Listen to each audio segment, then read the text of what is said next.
TED is 30. The World Wide Web is celebrating this month its 25th anniversary. So I've got a question for you. Let's talk about the journey, mainly about the future. Let's talk about the state. Let's talk about what sort of a web we want. So 25 years ago then, I was working at CERN. I got permission in the end, after about a year, to basically do it as a side project. Wrote the code. I was at first, I suppose, the first user. There was a lot of concern that people didn't want to pick it up because it would be too complicated. A lot of persuasion, a lot of wonderful collaboration with other people, and bit by bit, it worked.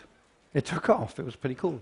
And in fact, a few years later, in 2000, 5% of the world population were using the World Wide Web. 2007, 7 years later, 17%. In 2008, we formed the World Wide Web Foundation, partly to look at that and worry about that figure. And now here we are, 2014, and 40% of the world are using the World Wide Web. Obviously, it's and counting. Obviously, it's increasing. I want you to think about both sides of that. Okay, obviously, to anybody here at TED, the first question you ask is, what can we do to get the other 60% on board as quickly as possible? Lots of important things. Obviously, it's going to be around mobile. But also, I want you to think about the 40%. Because if you're sitting there yourself, sort of with a web-enabled life, you don't remember things anymore, you just look them up, then you may feel that it's been a success and we can all sit back. But in fact, yeah, it's been a success. There's lots of things. There's Khan Academy, for crying out loud. There's Wikipedia. There's a huge number of free ebooks that you can read online. Lots of wonderful things for education. Things in many areas. Online commerce has, in some cases, completely turned upside down the way commerce works altogether, made types of commerce available which weren't available at all before. Commerce has been sort of almost universally affected. Government, not universally affected, but very affected, and in a good day, lots of open data, lots of e-government. So lots of things which are visible happening on the web. Also lots of things which are less visible. The healthcare, late at night, when they're worried about what sort of cancer somebody they care about might have. When they just talk across the internet to somebody who they care about very much in another country.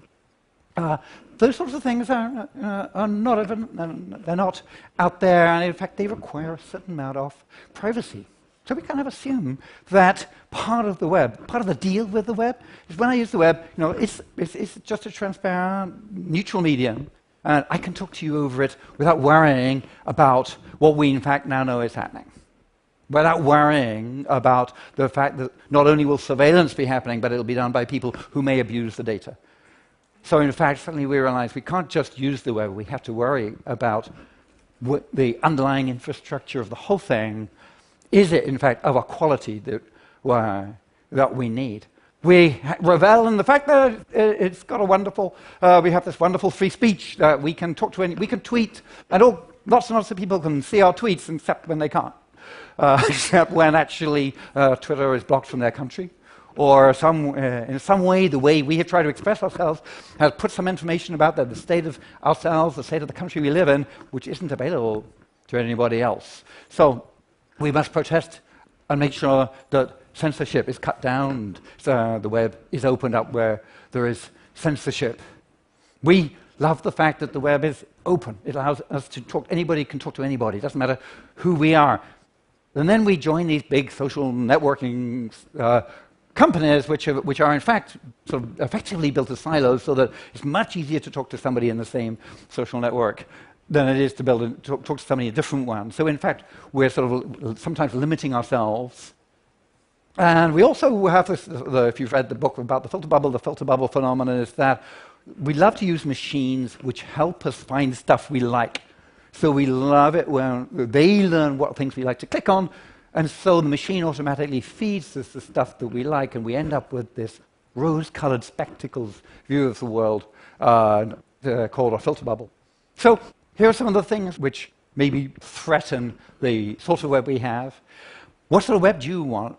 I want one which is not fragmented into lots of pieces, as some countries have been suggesting they should do in reaction to the recent surveillance. I want a web which has got for example, is a really good basis for democracy. I want a web where I can use healthcare with privacy and where there's a lot of health data, clinical data is available to scientists to do research. I want a web where the other 60% get on board as fast as possible.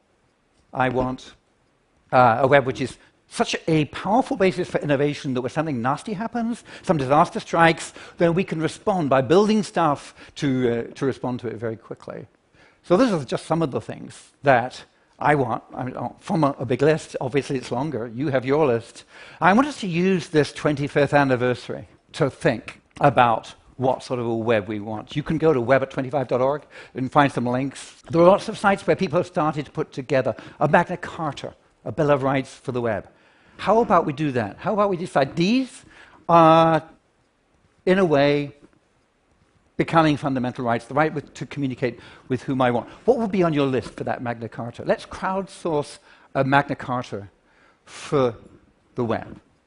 Let's do that this year. Let's use the energy from the 25th anniversary to crowdsource a Magna Carta for the web. Thank you. And do me a favor. Will you fight for it for me? Okay, thanks.